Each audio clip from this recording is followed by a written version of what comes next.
Hey everyone, welcome back. Angie from Omega Star, and I'm here with Destiny, our trainer. So Destiny, tell me who we have here today.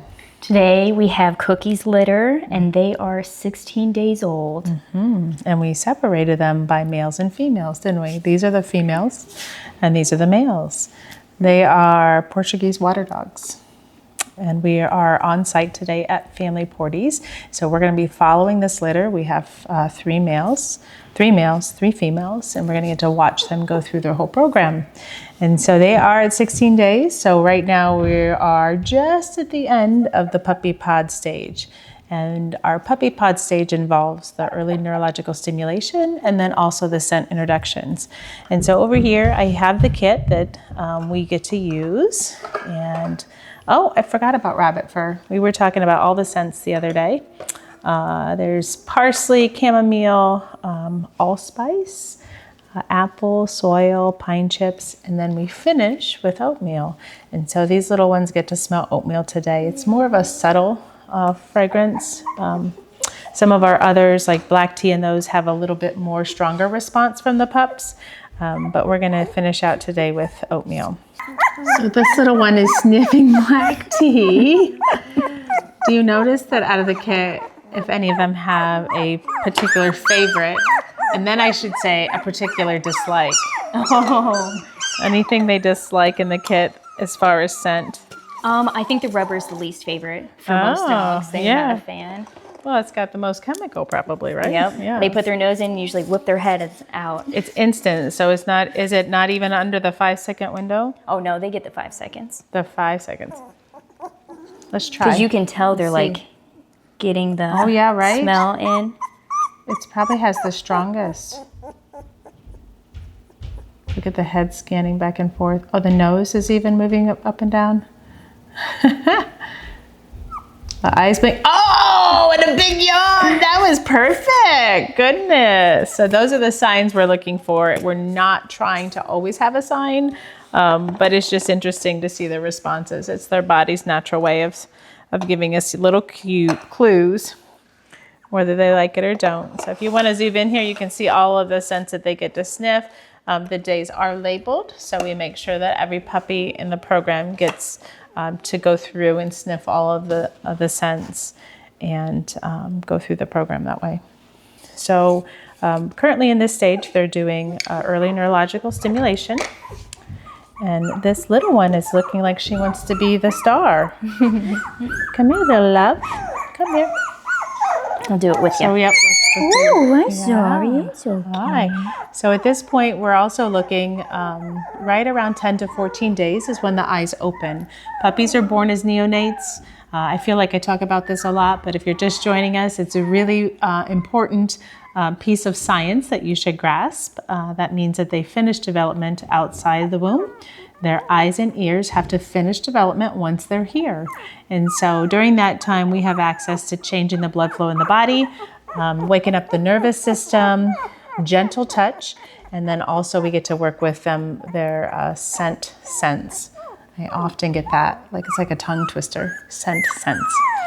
So first of all, with the early neurological, it's a handling of about 5 different positions. So we hold them upright, which is pretty natural.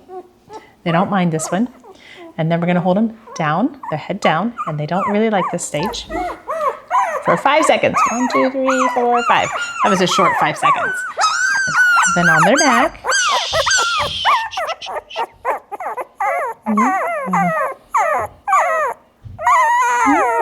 Then we stimulate their paw pads. So we're separating the little paw pad.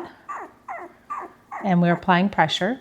So more than just moving it, we're actually separating them and applying pressure. And then their little paws will go onto a cold surface. And I know you're getting very, very strong. A lot to say today, don't you? Yeah. And then we always return them back to our heart to try and get them neutralized again because that's been a little challenging for them. So the point of what we're doing is slightly inconveniencing them for a positive response. And there is research that backs this. It is part of the service dog curriculum, and it has a very positive outcome. Greater resistance to disease, stronger heartbeats. There's just a variety of things that they get to benefit from. And we only get this window from day 3 to day 16 to really make an impression. I also like to mention that if a litter is challenged in any way, or say the mother had a really hard labor, we may not perform it every single day. So we're very attuned to what the litter energy is and making sure that we're doing the best for the mom and the puppies.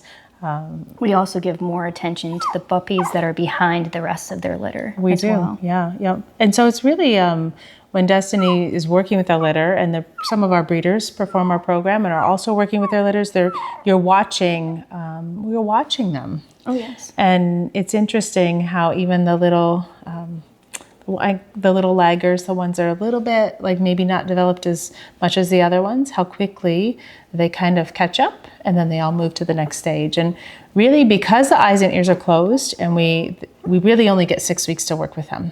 And I almost say like every 12-hour advancement is like a month in development if you compare it to a toddler. So they go from not being able to walk, really, no eyes open, to at 8 weeks, departing, leaving the nest, and going to their forever home. And so we think about an infant, how much they need adults to help them. And then by a year, they're crawling, sitting, some vocalization. Just the comparison's really kind of neat, but it's super fast with puppies. Super fast. So back to their scent. They get to smell the scent of the day for 5 seconds to start. And if they like it, we allow them to sniff up to 30 seconds. Oatmeal, I was going to say chamomile. Oatmeal is a very soft scent, so often the release from the scent is not very extreme. And a lot of times they want to eat it. Yeah, they start to actually move their lips. What we're looking for, that's a really good point, because what we're looking for with a variety of scents, sometimes they will take a deep sigh, sometimes the head falls in the tin, they could flinch their ears, they could smack their lips. I've had that already happen. They start sounds like they're going to eat it, but they're just smacking their lips. Mm-hmm. So those are all responses to the scent. And I have also had people ask me, what happens if my puppy responded to black tea but didn't respond to rabbit fur? Well, the point of the whole scent introduction is really introduction. It's to wake up and expose them to different scents. We don't really chart, and I don't have the research to back, they responded to black tea, but they didn't rabbit fur.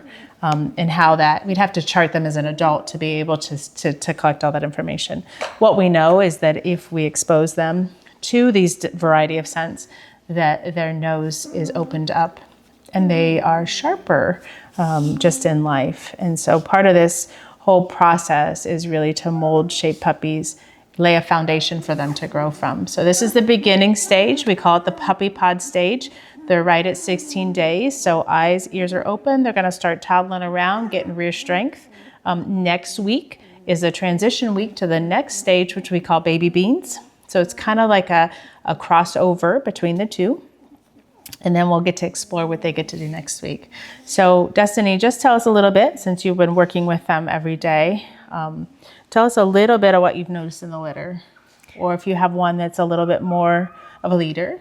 Sometimes in litters we have a leader, sometimes we don't. Sometimes they're all the same. So tell us a little bit about what you've noticed, just since our followers are going to be following along with us. Sure, I'd love to. So we've got this little guy over here, and I'm pretty sure so far he's given me the impression he's the leader. And so he's going to be the quarterback? Probably, yeah. He's going to be out there running right out of the bat, aren't you?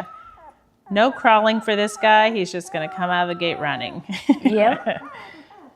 And what about this little one?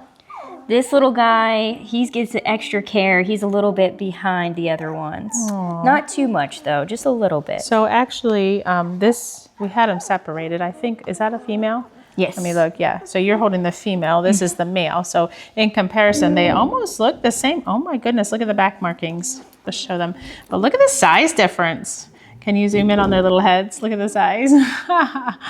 So definitely the first one to the milk bar, and maybe she's getting the leftovers, huh? The girls are a little bit smaller in this litter than the males. So it's going to be a real joy to watch them evolve. I think the biggest accomplishment about the whole program and what inspires us to keep changing and evolving and adding new things to our program is really watching them go from this state of really being like a pod. If you think of it like a pea pod, that's what I was telling Destiny a little bit ago, like a little pea pod. And then you open up the pod, and the next stage we call baby beans, because inside are the little pea pods, or pea beans. And then we plant them. And as we plant them, they become little sprouts. And so we're going to watch them continue to grow through this process.